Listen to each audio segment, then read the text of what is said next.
環球大戰線深入世界最前線，全球各地的觀眾朋友，大家好，我是葉思密。今天節目大主題，伊朗全面開掛。今天來看到的是無人機升級之外，海巴爾狂轟，還有它的肩射飛彈來做伏擊哦。美軍的部分包括它的武器 ATACMS、PRSM 都已經快速的耗盡了，包括了薩德跟愛國者現在說也見底了。另外，今天也會來關心有關於荷姆茲海峽的收費站的方式，已經正式出爐了。這樣的機制到底是如何來運作呢？今天我們會做深度的剖析。先歡迎在場來賓陳立偉、孫大千委員，大家好；時事評論員王尚志、尚志哥，思密好，觀眾大家好；資深媒體人彭華幹、幹哥，思密好，大家晚安。好，觀眾朋友，我們的環球大戰線的這個會員頻道已經成立了，歡迎觀眾朋友幫我們按下加入，就可以成為我們的戰友。今天一樣的節目一開始前，先幫我們節目按讚，並且分享，留言區寫下思密我在哪一個城市收看，一樣我會來親自的做回復。現在來看到的是中東戰局出現了一個驚人的反轉，因為來自於美國的情報單位最新的研判，在這一場跟中東地區不同的戰爭，就是在這一場的俄烏戰爭了。俄軍把烏克蘭在這場戰爭當中所學到的東西，大量的實戰的經驗，給他套到了伊朗的見證者無人機上面去了。那麼他是怎麼樣來做的呢？烏克蘭當時在跟俄羅斯在跟烏克蘭打的時候，包括了烏克蘭祭出它的電子干擾啊、防空攔截跟戰場反制。現在呢，俄羅斯都把這一套東西給全面學起來了。怎麼學呢？包括了說，每一次烏軍來做干擾的時候，俄羅斯就會修正一次它的導航；每一次被防空系統擊落的時候，俄軍就會調整它的高度跟航線。那麼每一次成功破防有關於這個防空網的時候，他就把這個經驗複製到無人機上面。所以現在等於說，這一套實際的作戰系統，俄羅斯已經完全的都把它交給了伊朗，尤其是用在無人機上面的使用。大家以為說，難道只有無人機嗎？事實上，俄羅斯提供給伊朗的遠遠不止於如此而已，還包括提供給伊朗它的這個長程的打擊能力，提供的就是這些目標的情報跟作戰的經驗等等。好，這個是來自於美方最新的消息。再來，我們看到伊朗還有透過飛彈繼續的快速的攻擊美軍的前線基地，這當中包括了今天特別來看的海巴爾破壞者飛彈，射程大約是1000多公里，機動性非常的強，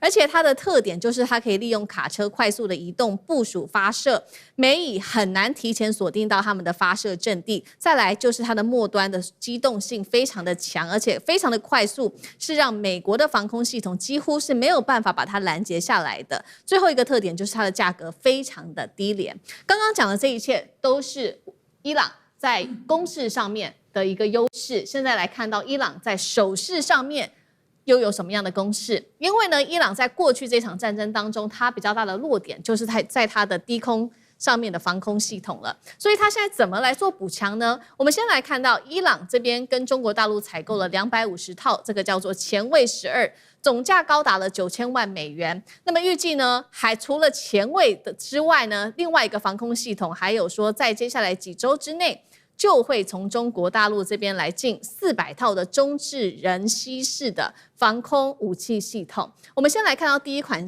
這個武器哦，這個前衛12，它有哪一些重點？包括的射程部分高達了6公里哦，射程非常的遠。那麼射高4公里，具備抗電子干擾的能力，可以低空的打擊，包括了直升機、無人機、巡弋飛彈跟戰機等等。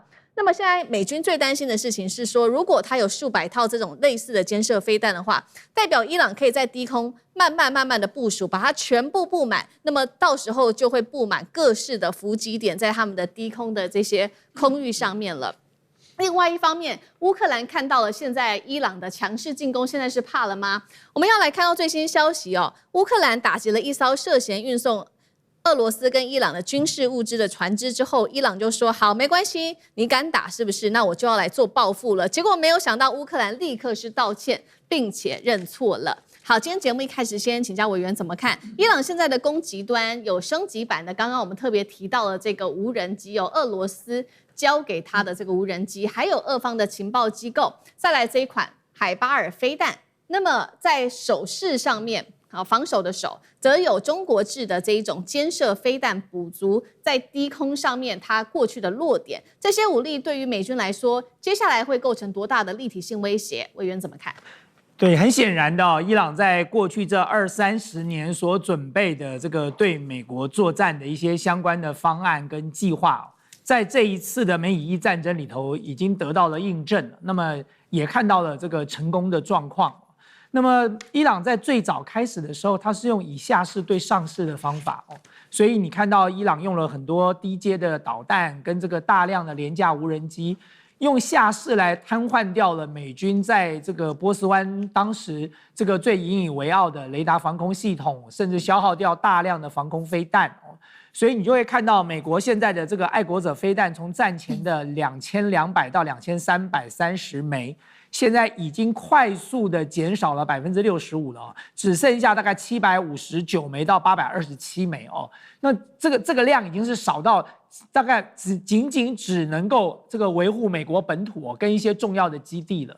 那麼從哪一點可以看得出來呢？從大家如果看另外一則新聞，其實俄羅斯在前幾天對烏克蘭基輔發動了一波大規模的打擊，那一波他射了35枚導彈哦，然後發動了185架的無人機，結果這個烏克蘭的基輔只攔截下了1枚，34枚都擊中了。為什麼只攔截下1枚？因為愛國者飛彈沒了。就沒有足夠的防空飛彈了，所以大家就可以了解說，現在美國在這個防空體系上，愛國者飛彈已經吃緊。薩德在戰前有452枚，現在只剩下最多到278枚，減少了將近30%到50%之間了哦。而且更重要的是，各位知道，愛國者飛彈一年只能產183枚，然後呢，從下單到交付要三年半。所以你現在要補足，恐怕也是一件很難的事情了。那麼在這種情況之下，美軍想要去做這個戰力的投射的時候呢，這個伊朗又非常有效的去打擊了美軍在整個波斯灣地區的基地啊。我曾經幫大家盤點過一次嘛，從波斯灣一路打到了紅海哦。所以現在美軍的 F-35只能用以色列的基地起飛了，因為約旦的基地已經癱瘓了。那這個波斯灣沿岸的這些，要麼就是不給美國用哦，那麼要麼就是已經被打爛了哦。所以美國在兵力投射上也有問題。那麼更不要講說美國自己的攻擊力量也發生了匱乏的狀況。我剛才說兵力投射有問題，你的空軍沒有辦法快速的去攻擊，然後去轟炸，但是你遠程的攻擊也有問題啊。各位知道那個戰斧巡弋飛彈是美國最愛用的，在戰前啊，美國大概有3000枚到4500枚。現在只剩下2000枚，所以耗掉多少？耗掉1000到1500枚，所以戰斧飛彈要回到戰前的水準，要到2031年，美國才能夠補足的，所以在這個時刻，你要用這個戰斧飛彈去攻擊有困難，你要用空軍去進行轟炸也有困難，然後再加上剛才思敏給大家提到的，中國大陸現在在這個低空的防空這個系統上也賣到了伊朗去，所以伊朗也補足了它低空防空的這個能力。所以在這種情況之下，現在美國的空軍到伊朗上空去執行攻擊和打擊任務，是一個很冒險的行為哦。那麼也正因為如此，在這個戰場裡，美軍現在已經幾乎陷入了一個想不出任何辦法的一個困境了，所以川普才會要求他的內閣各位說，有沒有一些有創意的方法哦，可以解決現在這個狀況，可以盡快讓伊朗來進行談判。現在已經走到要有創意的方法了，各位就可以了解說，傳統的作戰的一些相關的手段，基本上川普已經都用盡了，所以現在美國對伊朗這場戰爭哦，已經是束手無策了。好，對，特別是在美軍的空優部分哦，隨着這個伊朗方面，它不斷的強化它在空中的優勢，來自於俄羅斯跟這個中國大陸的技術，還有來自於俄羅斯的各種情報系統，甚至是無人機之後，我們看到美軍的空優現在在消失之外，包括了它的這一些防空的相關的武器正在消耗殆盡當中。如果委員剛剛幫我們統計起來哦，包括現在愛國者飛彈損失消耗的幅度已經高達65%，薩德消耗大約是80%。另外就是剛剛講的這些都是比較是防禦性的武器。那如果來講是攻擊性的武器，其實也在快速的消耗當中。特別今天看到的是消耗了大量的2款陸基型長程精準武器，包括了他們很關鍵的 ATACMS 陸軍戰術飛彈，還有另外一款是 PRSM 精準打擊飛彈。這些武器對於美軍來說之所以特別重要，因為它可以遠距離的攻擊伊朗的它的眼睛，包括了它的飛彈，它的雷達系統等等，還有它很重要的指揮中心，現在這些不管是攻或守的飛彈都已經呈現不足了。所以呢，來自於知情人士特別講的，川普之所以在幾週前，在近期突然間要停止這一場對於伊朗的攻擊，原因就是很多的軍方高層告訴川普說，我們現在的武器已經不足夠了，沒有辦法再繼續這樣子大量的消耗了。幹哥怎麼看？大千說什麼最有創意，要用有創意的方式能不能解決伊朗？那就派地面部隊嘛，最有創意了，最原始，最有效。你行嗎？你做得到嗎？你要花多少錢？你要花多少兵力？你要冒多大的風險？因為地面入侵的話，那就是就實打實了啊！你要上了人家的岸的話，那你就要考慮到的層面可能會有幾百項，而不是派飛機去。現在連派飛機都很危險的，為什麼？因為伊朗的防空系統經過中國的加持以及俄羅斯的支援之後，你會發現進得去不一定能夠出得來，所以現在就變得說，愛國者飛彈是很重要的。可是美國已經耗掉了65%，耗在哪裡？耗在俄烏戰場，因為俄烏戰場用掉太多愛國者。烏克蘭國防部到最後說不可以再用愛國者了，為什麼？用愛國者這樣的飛彈去攔截見證者136那種無人機，那簡直是你就說我今天殺雞要用牛刀，那我去攔這個低階的無人機跟飛彈，我卻要用非常高級的防空飛彈去攔，所以這樣子永遠不是一個划算的舉動。那現在我們特別要講到2種飛彈，就是大家很熟悉 ATACMS 陸軍戰術飛彈，是在俄烏戰場上面大放異彩。烏克蘭軍方用了這飛彈之後非常滿意，它的射程是300公里，然後烏克蘭一直很想拿來打哪裡？拿來打那個莫斯科，但是美國說絕對不可以打莫斯科。好，陸軍戰術飛彈因為在俄烏戰場上的成功，所以讓美國更加的快速去研發一種能夠取代它的飛彈，叫做 PRSM， 叫做精準打擊飛彈，它就是要取代陸軍戰術飛彈的。那 PRSM 這個飛彈呢，不能再給你烏克蘭了，為什麼？它太貴了，因為它剛剛服役，於是就用在了史詩怒火，也就是2月的史詩怒火，是因為它還在什麼？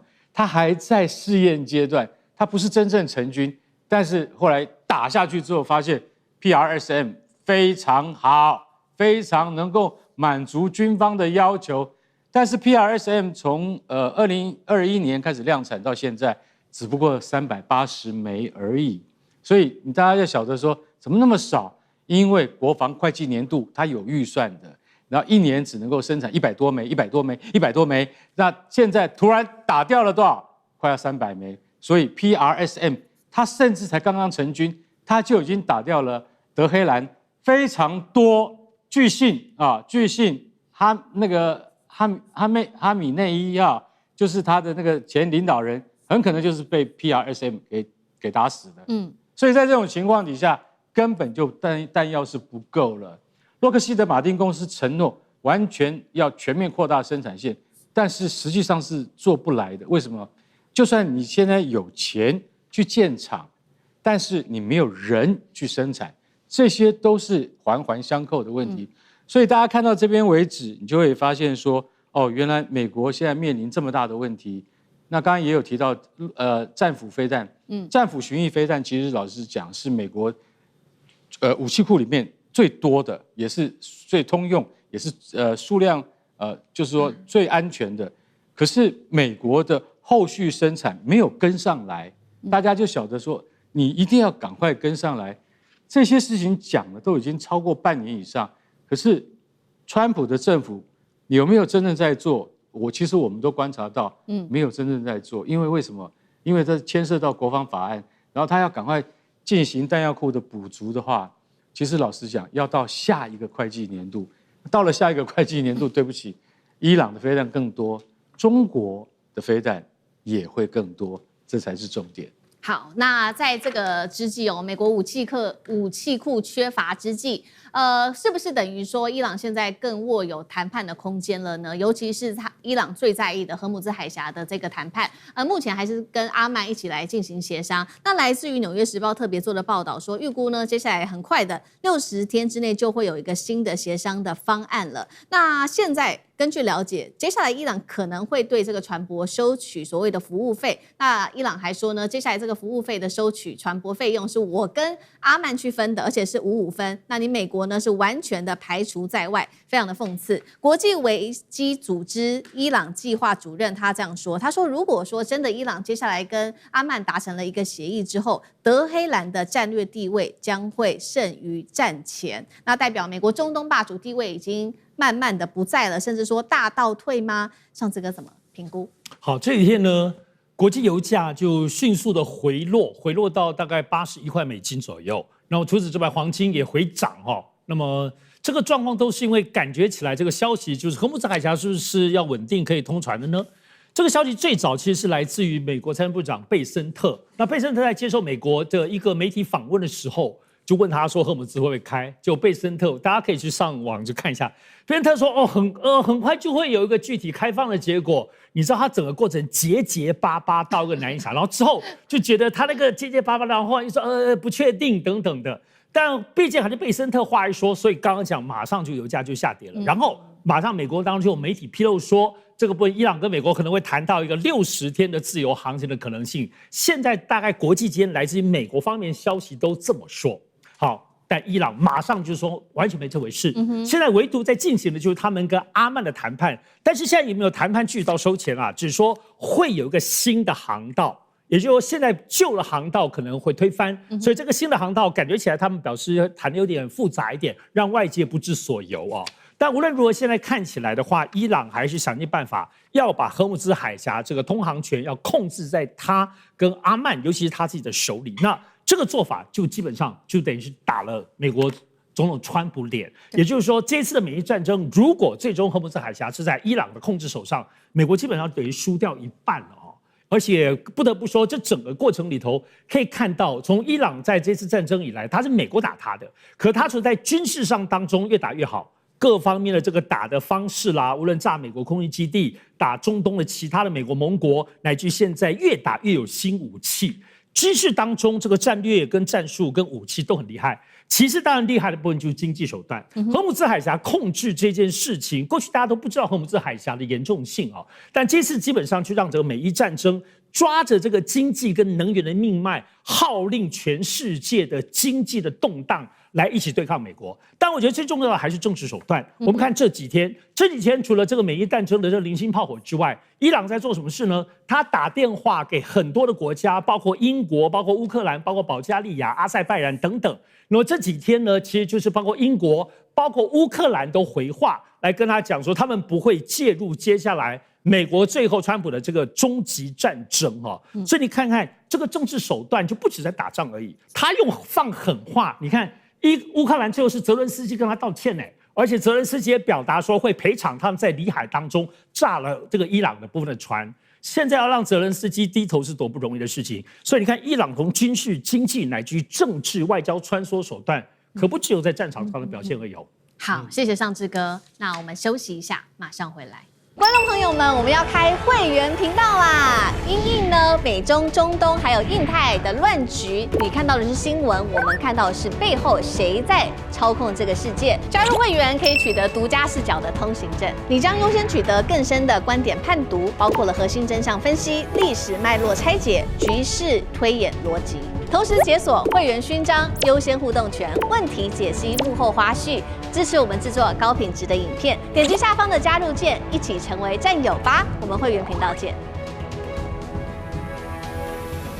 好，再來看到是北斗風神數量正式超越了美國的 GPS。來看到是中國大陸包括了它現在擁有的56顆衛星，串起了解放軍的殺傷鏈之外，今天還會來看到包括了510顆的太空天眼，鎖死美軍的航母今天會來一個深度的剖析。好，我們先來看到的是中國大陸北斗的衛星正從單純的一個導航系統，我們現在看到它大升級哦，成為解放軍手中現在非常關鍵的太空戰爭的神經網路。而且呢，這場危機是來自於美方最新做的評估，這個是美國太空軍最新的評估。他說呢，解放軍已經對美國造成了威脅。為什麼這麼說呢？因為中國大陸現在部署了北斗衛星的數量已經統計到56顆了，這56顆的數字等於是超越了 GPS， 目前美方的 GPS 只有31顆而已，不只是在數量上面超前，現在要來看到在這個技術上面，同時也有它領先的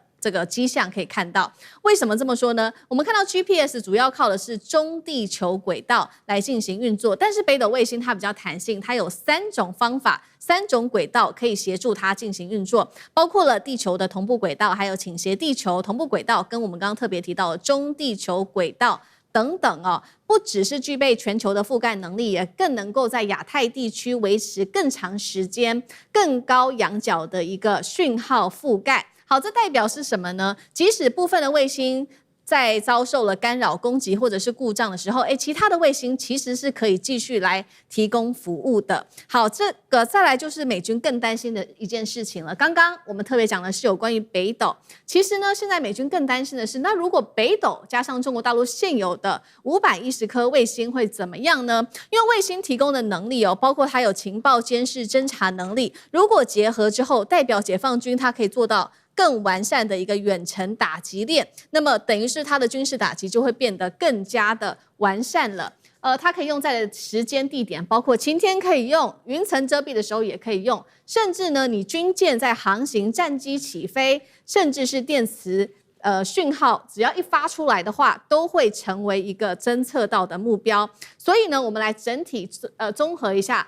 也就是說，北斗所扮演的是殺傷鏈當中的關鍵角色。接下來，它會先發現目標之後，精準定位，接下來交給東風導彈、飛彈系統，然後還有包括了反艦飛彈、遠程巡弋飛彈、轟炸機，加上無人機，做一個全面的打擊鏈。今天節目一開始，先請教幹哥怎麼看了？我們剛說了。超過510顆的衛星，中國大陸的部分，56顆的北斗，再加上它現在又有 AI 的分析能力，這個完整的太空殺傷鏈等於是正式成型了嗎？北斗，我們剛剛提到的3軌道又有什麼樣子一些特性？幹哥怎麼看？好，這個是一個時代的進步哈。我們現在先看一下50年前，就說像我們台灣空軍還要派那個偵察機到大陸去拍照。但是那個時候最重要的一樣就是叫什麼？叫解像力。解像力到底怎麼樣？因為你可能是在5萬英尺的高空拍的東西，那解像力可能有時候真的是很不清晰。慢慢進步，到了現在，你看到，其實老實講一句，美國為什麼以前常常派台灣空軍，或是美國自己派情報機來拍照，如入無人之境，就是因為你當時沒有能力抵抗嘛。現在呢？現在反過頭來了。現在美國你以前你在偵察我們大陸沿海的目標，現在是解放軍在36000公里的高空反過來看你，而且現在最重要的，他重視的不是只有解像力一項而已，他是要長時間滯空觀察。也就是說，北斗衛星現在已經到了56枚了。但是它的中地球軌道這個軌道，它是花最多心力在上面。你知道為什麼嗎？它同步監測 B1 從哪裡？馬里亞納起飛了。B2 從那個約旦的基地起飛了。像這些東西，通通在北斗的眼睛裡面看着。但你看到的時候，你要怎麼辨識它是什麼？這裡面有一個很重要的技術，一碰到霾害，一碰到下雨天，一碰到暴風雨，就看不清楚了。北斗現在突破這個技術，我都看得清楚。而且我加入了 AI 人工辨識系統之後，它可以在非常短的時間之內分析出這些類別、時間、角度、方位，通通都要算進去，然後傳回給哪裡？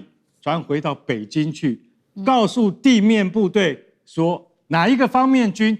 你現在看到的可可能入侵的美軍他們的這些數據資料，通通看得到，這是由衛星告訴你的。當然，美國也有 GPS 啊，對不對？美國從幾十年前就開始靠 GPS 吃飯到現在，可是現在 GPS 只有31顆，遠遠不如北斗衛星的數量。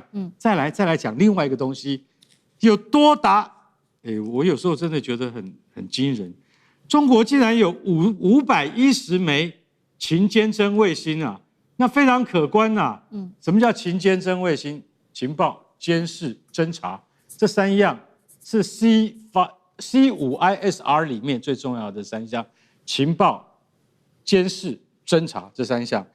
我們現在有多到510顆了，有這麼多衛星，我可以告訴你哈，如果它同時發揮串聯的那個效果的話，那幾乎在大洋上面無所不在，什麼東西都可以看得一清二楚。它包括轟炸機，大到轟炸機，小到隱形戰機。為什麼我們說小到隱形戰機？隱形戰機並不小，只是它隱形而已。所以說它會小到在雷達屏幕上只有一只蒼蠅或一只小鳥那麼大的時候，你就會發現，用勤監偵衛星也可以看得見的話，那就是對美軍的直接威脅。所以美國的智庫會提出這些數據，就是告訴你說，其實中國它在你看不到的領域裡面已經非常驚人了。就是近地上面已經有部署500多枚衛星，還有中國現在最近正在發展一個什麼，就是從地面打上去的反衛星武器。他想說，星際大戰要開始了嗎？應該是從太空中由這個發射上去的殺手衛星發射雷射，對不對？对不起，還沒有進展到那個地步啦。中國現在已經可以從地面上研發，可以直接從地面打了36000這個公尺的36000公里的那種雷射去致盲你的衛星。想請問一下，美國你的致盲能力在哪裡？我到現在都還沒有看到。這些都在不久的未來都會成真的。再發展下去就變成星際大戰了。美國你趕得上嗎？好，這個是北斗衛星的技術越來越成熟之外，還包括了數量也越來越多，等於是說覆蓋了全球的能力在度的提升，但是我們要來看一下細節，那精準度到底如何呢？現在根據官方的資料顯示呢，它的水平的方向可以達到0.3公尺，那麼垂直方向0.6公尺，部分應用已經強到了厘米級的一個精度，而且它可以搭配各種武器來做使用，包括了無人機、火箭炮、彈道飛彈、巡弋飛彈、陸海軍、陸海空的部隊等等，再來就是這些北斗哦，它現在說呢，已經不止在天空，已經延伸到地下了。所以，我們最先來看到中國大陸現在推動的這個叫做隱星入地的工程，什麼意思呢？就是讓隧道、地下停車場、礦坑這些地方哦，原本我們都可以想象，它根本沒有辦法接受到衛星訊號的，現在是可以靠北斗來進行了。也代表什麼呢？代表說，過去隱藏在地下的指揮所、飛彈基地、軍火庫，還有戰備的隧道，未來搭配北斗，可以形成一個新的作戰體系。委員怎麼看？對，我們今天在講這個北斗衛星系統，加上這510顆的勤偵監的衛星哦，它就形成了一個很完美的打擊體系哦。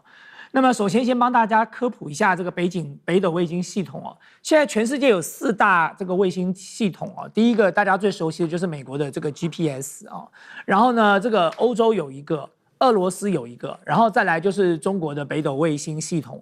那麼中國大陸的北斗衛星系統，現在大家看到的是叫做北斗衛星3號啊，是在2020年哦正式的這個搭建完成，正式上線了。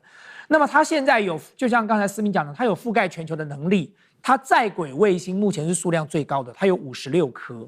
它這56顆是這樣分布的。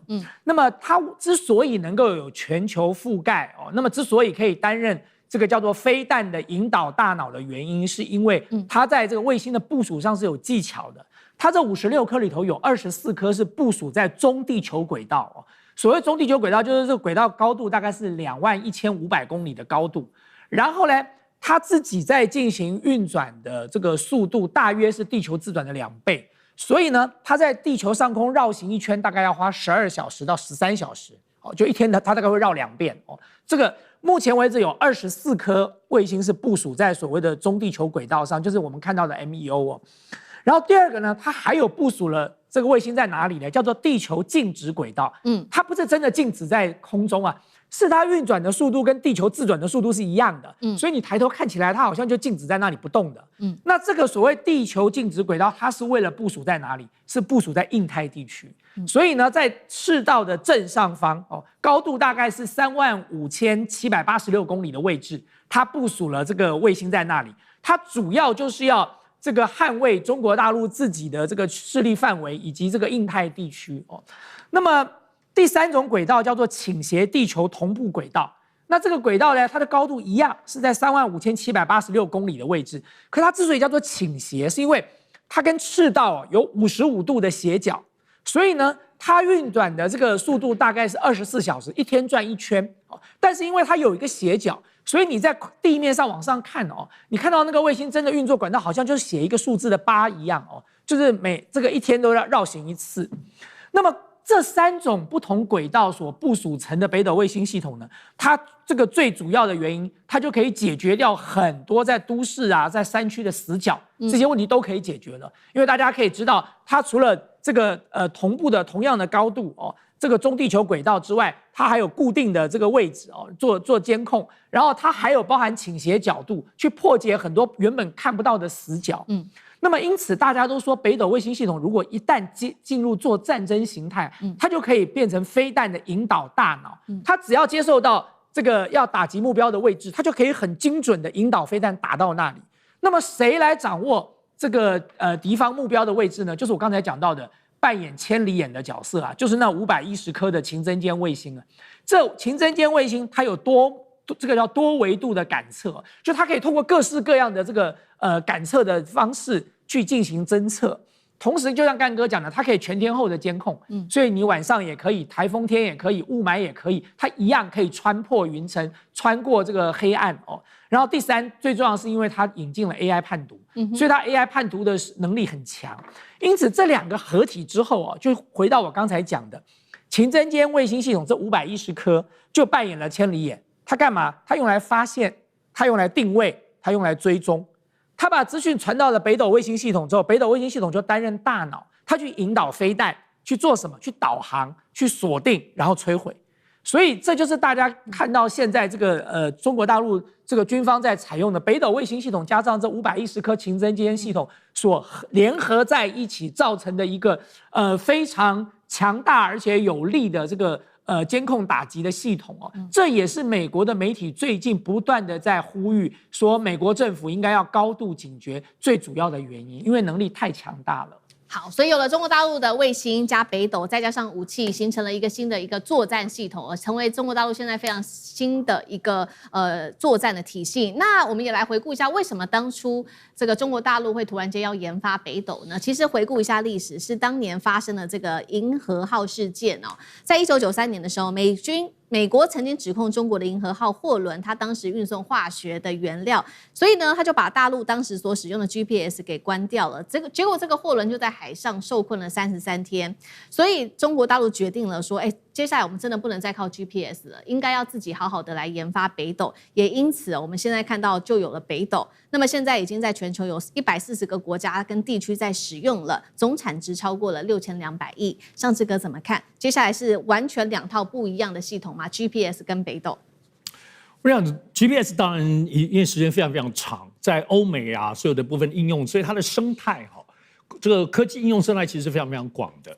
但是呢，北斗事實上在發展從研發到整個這30多年來，中國大陸其實它所發展的其實軟體硬體都是難以想象的，都沒有走任何的這個美國路線，所以到目前為止，其實美國各方面沒有辦法突破或間諜的任何的方式去能夠滲透到對北斗的。因為這裡頭除了剛剛2位提到的部分，我補充一下，因為整個北斗衛星它用的全部的都是中國大陸的國產晶片其實在20多年前，那麼現在迭代的升級，所以它現在其實很特別的。北斗衛星是這樣子 ，GPS 的衛星都是只能上下對於地面當中的回送，可是呢，北斗衛星是它的衛星跟衛星之間是可以串聯、互相溝通的。這個部分很特別，而且它的硬體的部分的架構非常靈活，所以它包括它現在的升級都是靠什麼呢？直接在太空上用軟體就可以升級了。所以現在北斗衛星有很多是舊的衛星，但是它不斷的升級。你看，這就跟現在 GPS GPS 在整個所謂的這個科技系統當中不一樣。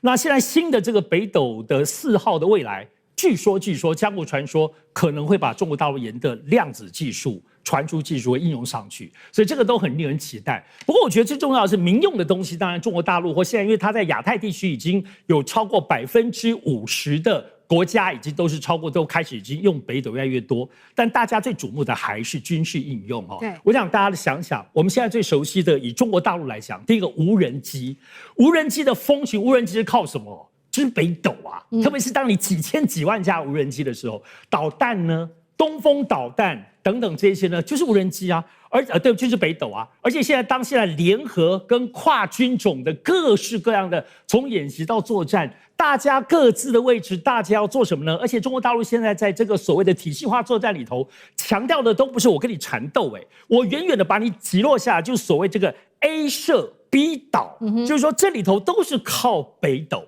所以其實大家在講中國大陸的陸海空導彈的發展，武器各方面船艦，然後包括第6代戰機，強的不得了，可是都沒有多談，能夠把這個整合在一起的，其實就是靠北斗的這個整個軍用系統哦。所以我覺得大家要特別關注到整個在中國大陸的總體的發展的軍用性，而且在這軍用性現在支援讓巴基斯坦打敗了印度，而且現在在中東戰爭上。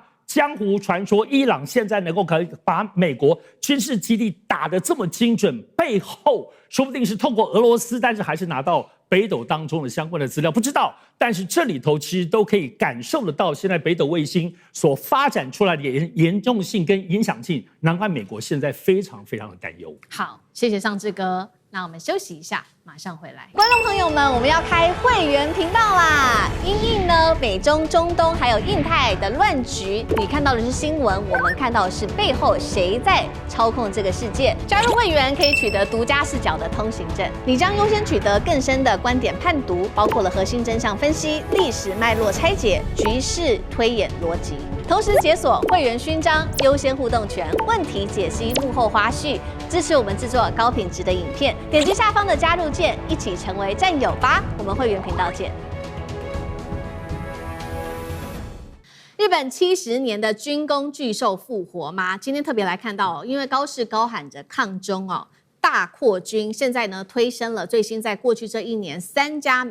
日本非常重要的軍工產業，包括了三菱重工、IHI 還有川崎重工的股價1年之內暴漲哦。那麼弱日元現在是讓日本的百姓叫說，真的是日子過得苦哈哈。沒有想到呢，貝森特近期不是說了嗎？他要來去救日元，但是大家挖一下他過去的歷史哦，他曾經大幅的放空日元，獲利10億美元的一個金額哦，到底怎麼回事？現在華府會全面介入管東京嗎？今天我們會做深度的剖析，歡迎觀眾朋友留言跟我們一起做互動。如果您認為日本現在擴大它在軍事上面的發展是軍國主義混復甦，留言寫1；如果您認為還沒有這樣的跡象，留言寫2，跟我們做互動。好，現在來看到的是日元哦，現在日本真的是必須要向美國求援的地步了嗎？我們在看到的是日元最近不是重貶一直到40年的新低嗎？其實呢，在過去日本政府是一度認為說日幣貶值其實是對日本非常好的。高市早苗當時是這樣說的，他說：“日幣貶值就很有利於我們這些大企業的出口啊，我們日本啊賺得盆滿缽滿。”確實，他當時是這樣子認為的，但是現實現在狠狠的把他打臉了，因為確實我們看到出口的大企業有賺錢，但是老百姓過得很痛苦啊。有賺錢的包括了汽車跟機械這些出口的產業的企業受惠，但是我們看到日本最主要它還是依賴進口的能源跟糧食，所以說進口現在因為弱日元的關係，導致民眾買東西越來越貴，物價不斷的飆升之下，連續4年日本已經進入高通膨的一個狀態，導致民眾生活壓力越來越大了。就在經濟的壓力之下，日本還是持續的要擴大它在軍事領域的發展，並且高市早苗他高喊的就是中國威脅論，擴大對於軍事的這個發展。我們來看到幾項具體的例證哦。第一個，最新日本公布了2026年版本的防衛白皮書，全文非常多頁哦，達到了598頁，創下了歷史最高的一個記錄，並且新版的這白皮書把中國大陸列為是最大的戰略挑戰，並且顯示說，其實包括了中國大陸是這個他們最大的威脅之外，他們還說中俄朝的軍事聯動的風險，甚至是台海的風險一直不斷的提升。接下來日本說了要好好的來發展他們的無人機等等新型的戰爭武器。那麼日本的防衛預算呢，也已經來到了新高啊，1.8兆新台幣都是要用在軍事上面的發展的。再來，我們就是看到了這3家非常日本最重要的軍工御三家，在過去1年股價暴漲翻倍哦。三菱重工，還有這一家是 IHI 跟川崎重工等等，被視為說就是因為日本要來好好的發展他們的軍工了。那高市早苗，我們來看到，因為這個經濟表現真的太差了，民眾對於安全議題其實沒有什麼感覺的，所以最新他的民調已經跌到只剩下41%了，70%民眾不滿現在日本的物價不斷的在飛漲。所以今天節目一開始先請教幹哥怎麼看？一邊是日元不斷的跌哦，物價狂飆，人民吞下了經濟上面的代價；一方面我们來看得到軍工股不斷的狂飆，高市早苗打造的軍事強權夢，究竟是守護日本，還是犧牲了民生偉大這些軍工的利益呢？幹哥怎麼看？日本啊，現在有一個笑話，就是股市狂歡跟貨幣崩潰同時上演。奇怪了，這個到底是國家的福還是國家的禍啊？大家都狂歡，為什麼？飆嘛，台灣也一樣啊，韓國也一樣啊，對，反正還有4代同堂啊，一家4代通通都貸款去玩股票了，這是正常的情況嗎？日本也有股市過熱的問題，但是高市早苗，你知道嗎？他是一個很典型的保守派的政治人物，所以說他的想法，他就說，跟貨幣下跌對我們是有利的嘛。你看大企業都賺得盆滿缽滿，對不對？那是大企業啊，你的選票是從大企業來的嗎？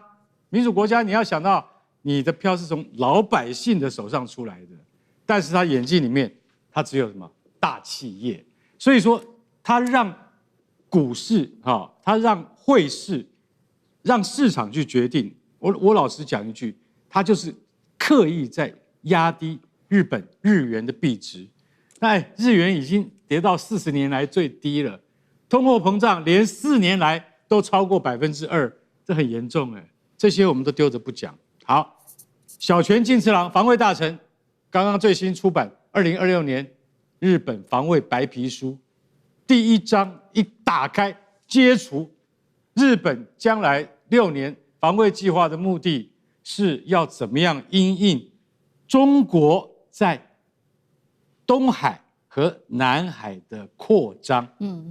他就直接告訴你這樣，他說因為中國的航空母艦以及驅逐艦隊，在這些海域的活動有逐步增加的趨勢，而日本海上自衛隊想不出有什麼可行的方法以之對抗。那怎麼辦呢？那我直接提升防衛預算到1.8億1.8兆，不是1.8億，1.8兆新台幣。對，到了1.8兆新台幣，我可以告訴各位，那就超過 GDP 的2%了。為什麼？因為那是川普要求的。那事實上也正好符合高市早苗的心意。為什麼？因為他很希望日本在台灣有事的時候，他現在把防衛白皮書裡面提到台灣，就認為說，台灣海峽如果出現爭端的話，那會直接影響到日本的生命線。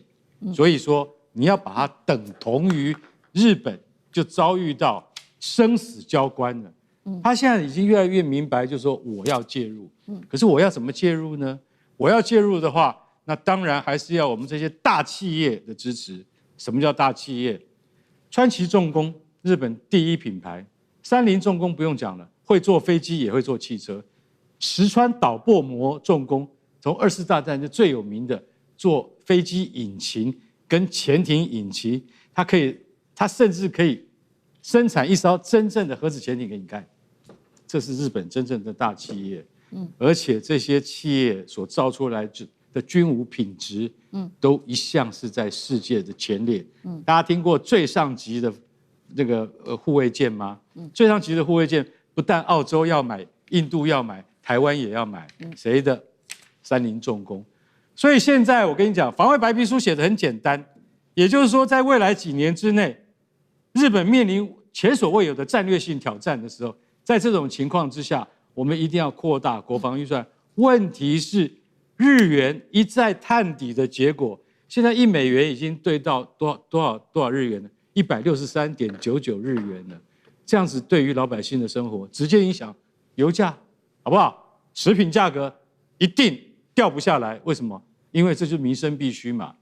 然後高市早苗完全沒有把它看在眼裡，所以有人說他的任期可能不長了，因為他有一天突然倒閣的話，一定會非常的迅速。因為他現在的情況跟他原先所承諾的事情完全背道而馳，這就是我們現在所看到日本的實況。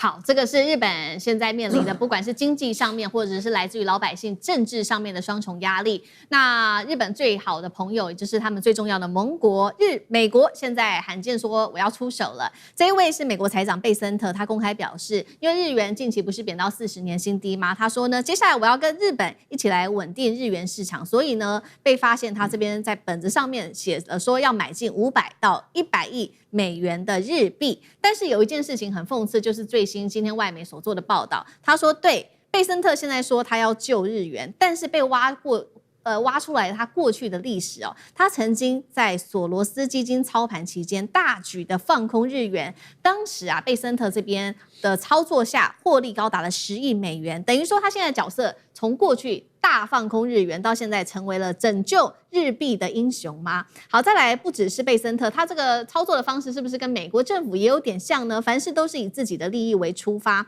因為這背後美國是否在考慮要救日元有3大的利益，第一個就是救美債，第二件事情就是逼日本持續的擴軍，把他的國防支出從目前的 GDP 2%，是不是可以超過3%呢？並且大幅的購買美國的軍事武器，跟美國合作，最後就是確保日本對美的投資能夠落地，因為當時日本曾經承諾過美國說，對我會投資你超過5500億美元，這內容涵蓋了能源製造業跟基礎建設等等，所以美國也要確保日本的經濟還有金融上面的穩定，是因為這樣子嗎？那先來請教委員怎麼看有關於貝森特這個人物，他從做空日元到拯救日元，是不是跟美國政府的做法也有點類似呢？委員怎麼看？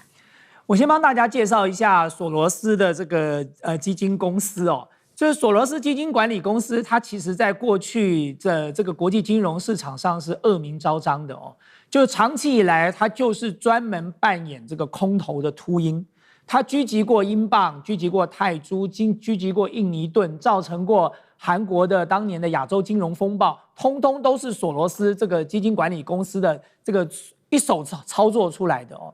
那麼他只有在畢生戰役裡頭只有一次落敗哦，就是當時他要狙擊港幣，可是他沒有想到中國大陸拿了足夠的子彈跟他對決哦，所以索羅斯基金管理公司在狙擊港幣的那一戰裡頭是鎩羽而歸的。但是我剛才講到的其他的戰役，他都賺得盆滿缽滿。英鎊是在什麼時候脫離跟美國掛鈎的？就是因為被索羅斯狙擊啊。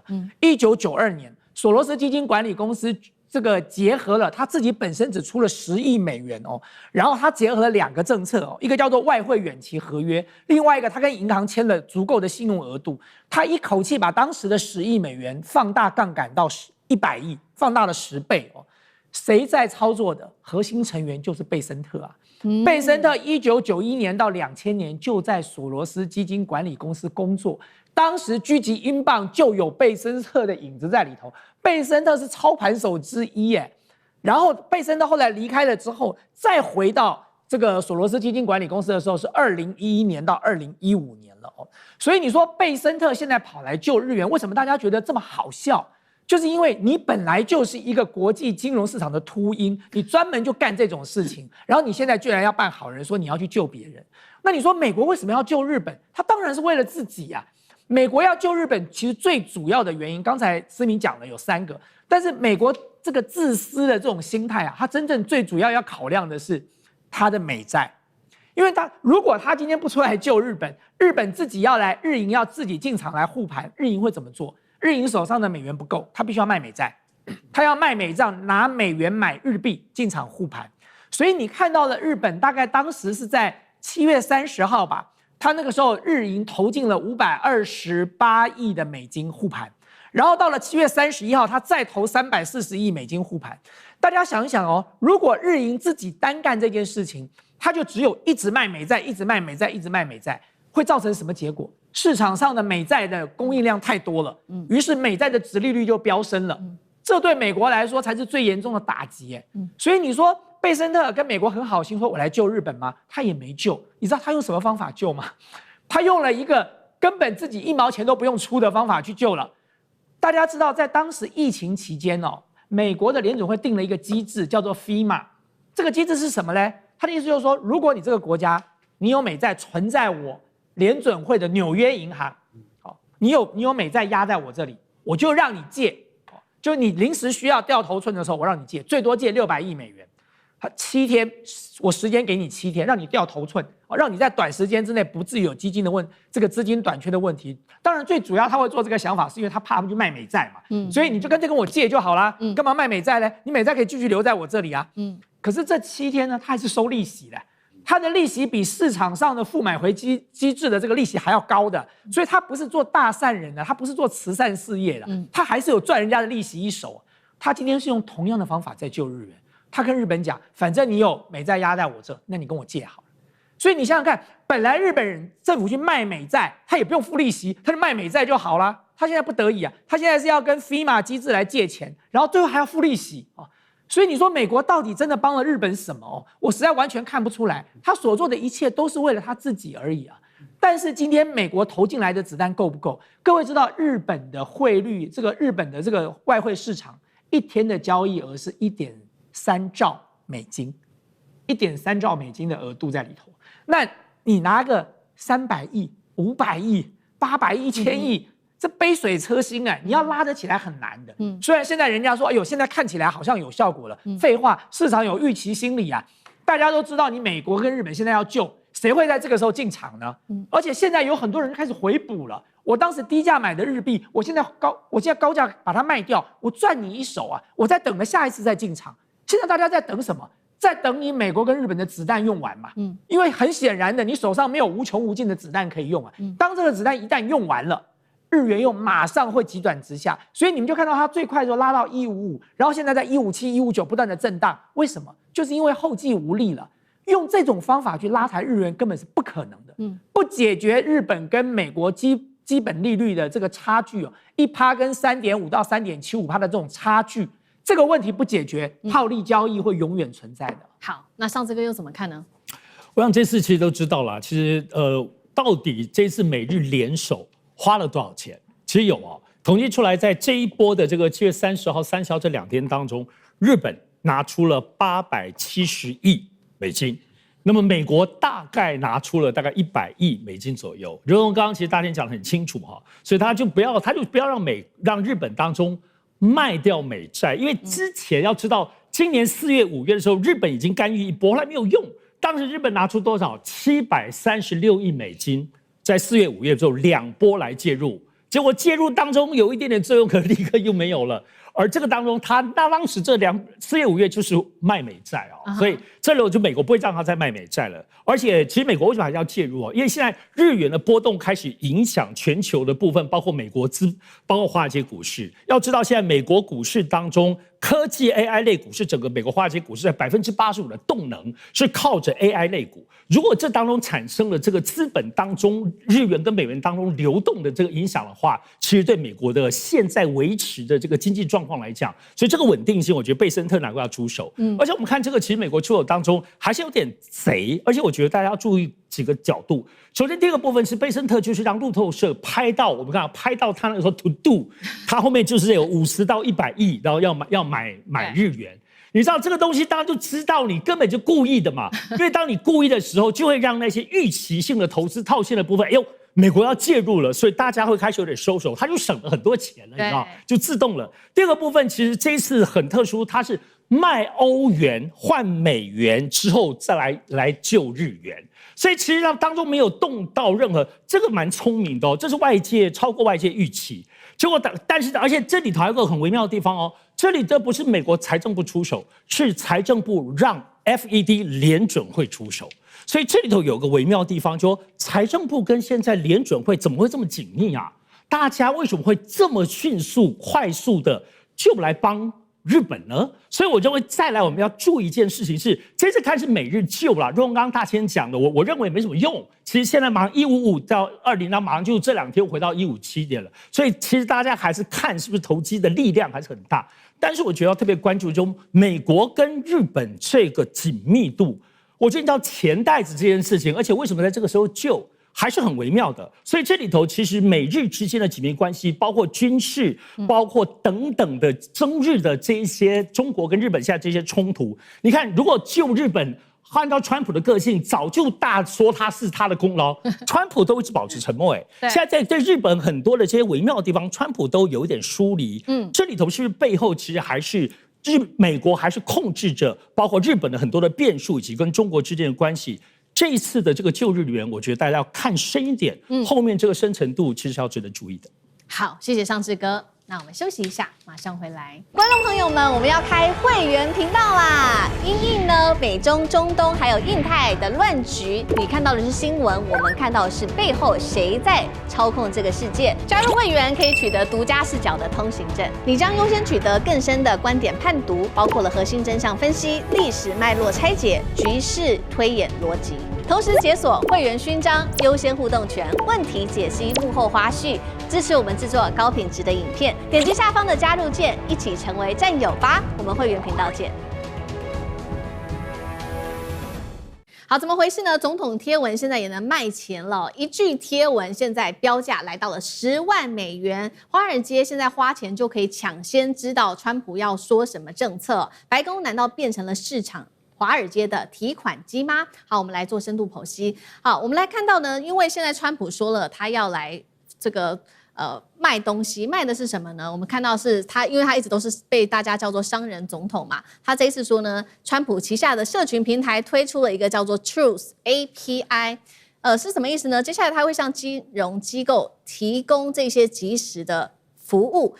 包括了說呢，他想要說什麼，想要發什麼樣子的內容呢，他就可以立刻提供這些服務，那給這些華爾街的金融機構去購買。最高方案的月費現在來到了10萬美元。我們要知道，川普隨便一句話都會影響到美元、黃金、能源價格，甚至全球金融市場的走勢。現在等於華爾街可以提前拿到這一些資料嗎？那麼，而且呢，發布這些資料的公司是川普自己的公司，這家是川普媒體公司，會提供這樣子的一個新的服務啊。那川普在這間公司個人持股高達了40%，是不是他自己也可以趁機的賺一筆了呢？來自於美國的參議員，他們現在也痛批說這個是有利益糾葛的，你不可以這樣子做。但是呢，川普已經特別講到了說，我這些資料也會提供給一般民眾啊。所以呢，現在民主黨人士也要求證券機構要介入調查。委員怎麼看這樣子的一個服務？川普所推出來的？我應該這樣講哦，各位知道，當時卡特在1976年當選總統的時候，大家都知道卡特是家裡頭是這個種花生的哦，所以呢，他當時因為怕他家族經營的花生農場經營不下去，所以他原本想說，我可不可以一邊當總統，一邊經營一下我家的花生農場？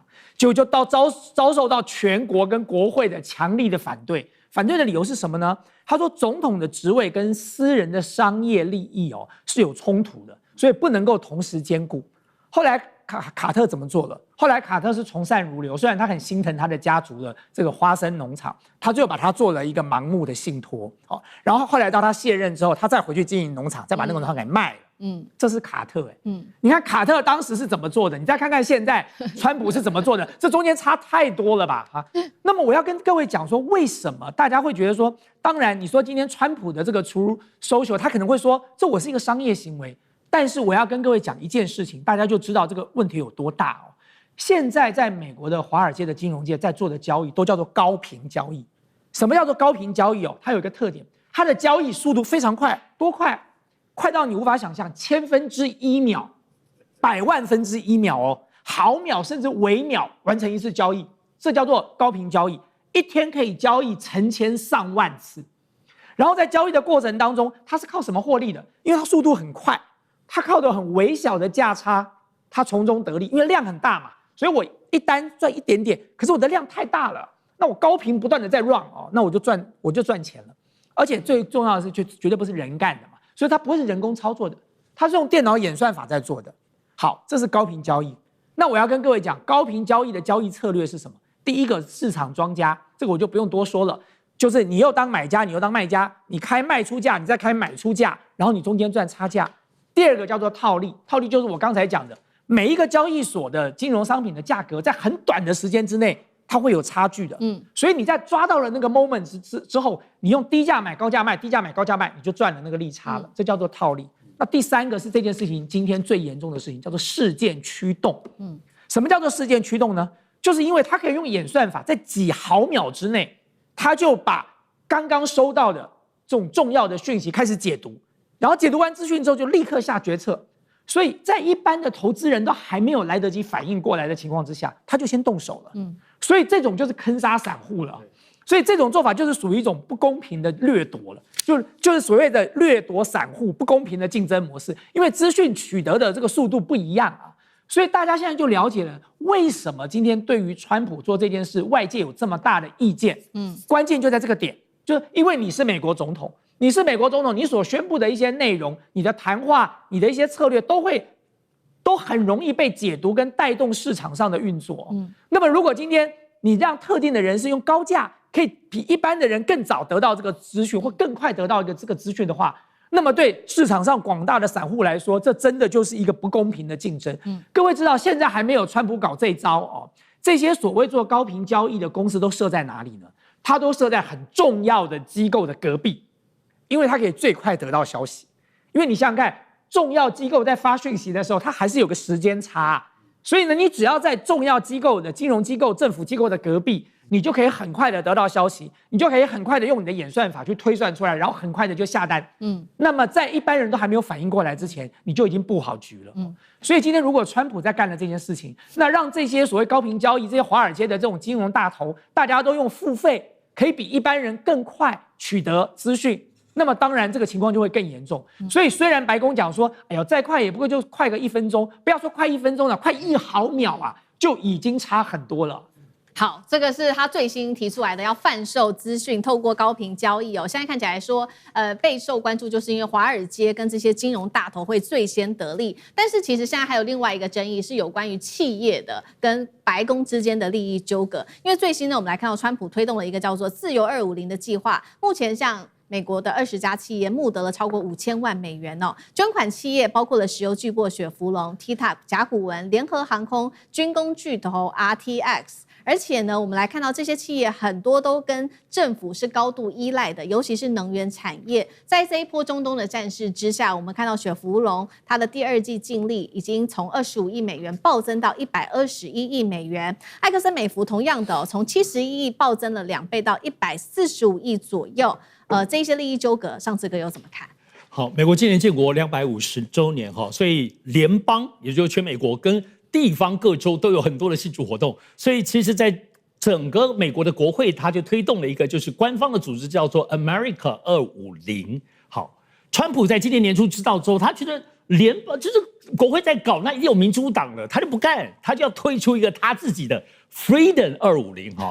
當然，所以他推出，他是一個民間組織，所以他就開始從今年年初，剛好今年80歲生日，就開始搶整個聯邦跟地方上的所有的慶祝活動哈，所以大家知道呢 ，UFC 在白宮前面的格鬥嘛，對吧？那慶祝他80歲生日，在6月中旬的時候，就花了6000萬美金哦。然後他有自由卡車全美國博覽會，這個全美國，而且8月還有一個印地賽車也是全美國哦。好，現在重點來了，一開始川普說這個部分呢 ，Freedom 250是由民間企業買單，絕對不用納稅人的部分的錢。結果呢，花太多錢了，現在左手跟國會要了1.5億美金，因為它是全國的嘛。然後右手呢又跟企業剛剛要錢，就剛剛講的這個思敏講的這些數字。對，所以呢，其實大家一直講，問題是它是民間組織，它民間組織，可是整個剛剛講這些活動都是白宮來幫他協調，所以現在整個狀況大家就在查，那你的賬目呢？那麼多錢還有國會的錢，結果他賬目不公開。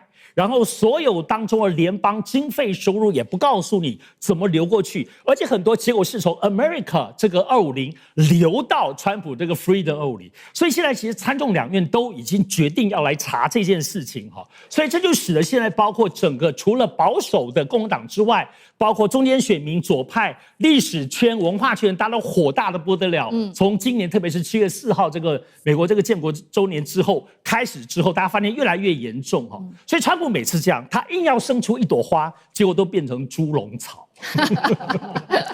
好，所以呢，在這樣的一個背景之下，我們來看到川普的最新民調，不管是國內或者是國際对於他的這個形象好感度，我們先來看哦，國內的部分，川普支持度跌到了新低85%，現在只剩35%，35%。再來經濟治理能力的部分，民主黨首次超越了共和黨，國會選舉支持度，民主黨也超越了共和黨，以42%領先共和黨的37%。國際形象的部分，美國現在受到重挫，由皮尤研究中心針對了36個國家做的這個最新民調顯示，大部分的國家對於中國的好感度是超過了美國。22國認為習近平處理國際事務的能力比川普更值得信賴。幹哥怎麼看？好，現在全世界只有6個國家比較喜歡美国，而不喜歡中國。但你知道嗎？就是說以前美國是世界強權，對不對？因為大家都應該喜歡美國，对不對？